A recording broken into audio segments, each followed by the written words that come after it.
വർഷത്തിലെങ്കിലും ശിക്ഷ കൊടുത്തത് തീർച്ചയായിട്ടും വളരെ സന്തോഷകരമായ കാര്യമാണ്.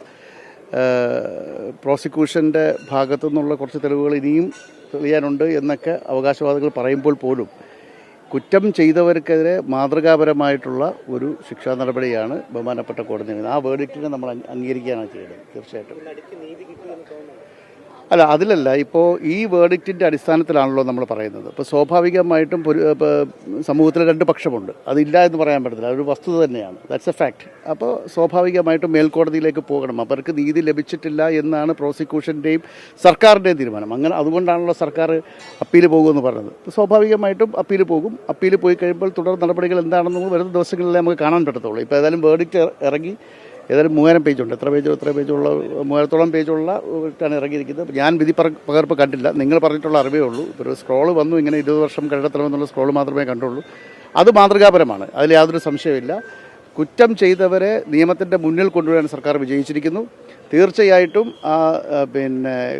കുറ്റം ചെയ്തവരെ ശിക്ഷിക്കപ്പെടുകയാണ് ചെയ്തത്. അത് സത്യം പറഞ്ഞാൽ നമുക്ക് തീർച്ചയായിട്ടും ഒരു സമൂഹത്തിന് കൊടുക്കുന്ന നല്ലൊരു മെസ്സേജ് തന്നെയാണെന്നാണ് എൻ്റെ വിശ്വാസം. വലിയ വിമർശനമായി ഉയർന്നത് ദിലീപിനെ വെറുതെ വിട്ടു എന്നുള്ളതാണ്.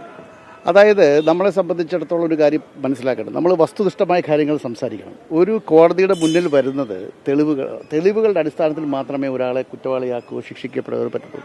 അപ്പോൾ തീർച്ചയായിട്ടും പ്രോസിക്യൂഷൻ അത് മുന്നോട്ട് കൊണ്ടുവരുന്നുണ്ടെങ്കിൽ പോലും ഈ ഗൂഢാലോചന കുറ്റമാണ് ദിലീപിനെതിരായിട്ട് ചാർത്തിയിരിക്കുന്നത്. അത് ഗൂഢാലോചന തെളിയിക്കാൻ പറ്റിയില്ല എന്നുള്ളത്. ഗൂഢാലോചന തെളിയിക്കാൻ കുറച്ച് ബുദ്ധിമുട്ടാണ്. പഴയ 120B-യും ഇപ്പോഴത്തെ BNS അനുസരിച്ചുള്ള 61-ഉമാണ്.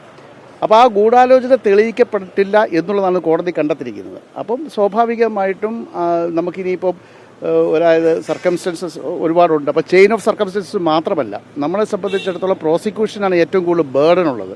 പ്രോസിക്യൂഷൻ്റെ ബേർഡൻ എന്ന് പറഞ്ഞാൽ ആസ് പെർ ക്രിമിനൽ പ്രൊസീജിയേഴ്സ് ഒരു പ്രോസിക്യൂട്ടർ ആണ് ഈ ഗിൽറ്റാണോ ഇല്ലയോ എന്നുള്ളത് പറഞ്ഞത്. അതിൽ ഈ ബിയോണ്ട് ദ ഡൗട്ട് അവർ തെളിയിക്കണമെന്നുള്ളതാണ്. അപ്പോൾ ബേർഡൻ മുഴുവൻ പ്രോസിക്യൂട്ടർക്കാണ്. അപ്പം സ്വാഭാവികമായിട്ടും ക്രോസ് വിസ്താരം വരുമ്പോൾ ഡിഫൻസ് വക്കീൽ അത്തരം കാര്യങ്ങളൊക്കെ പൊളിക്കുന്നത് നമുക്കത് ഒരു നടപടിക്രമത്തിൻ്റെ ഭാഗമാണ്. അപ്പോൾ അതിനെതിരെയാണ് സർക്കാർ ഉൾപ്പെടെയുള്ളത് മേൽക്കോടതിയിലേക്ക് പോകുന്നത്. മറ്റു കാര്യങ്ങൾ നമുക്ക് ആ സമയത്തെ അറിയാൻ പറ്റത്തുള്ളൂ. ഞാനൊരു കാര്യം അങ്ങോട്ട് ചോദിച്ചോട്ടെ. നമ്മളൊരു കോടതി വിധി വരുന്നു, ആ വിധിയിൽ മറിച്ചായിരുന്നു വിധിയെങ്കിൽ തീർച്ചയായിട്ടും പ്രതിഭാഗവും പോകത്തില്ലേ? അല്ല, ഈ സ്വാഭാവികമായിട്ട് ആര് പോയി കഴിഞ്ഞാലും ആ വിധിയിൽ തൃപ്തമല്ലാത്തതുകൊണ്ടാണല്ലോ അവർ പോകുന്നത്. തീർച്ചയായിട്ടും അതങ്ങനെ ഉണ്ടാവും. ഞാൻ ഇങ്ങനെയാണ് പറഞ്ഞത്, ഇതേ കൊടുക്കാവോളെ.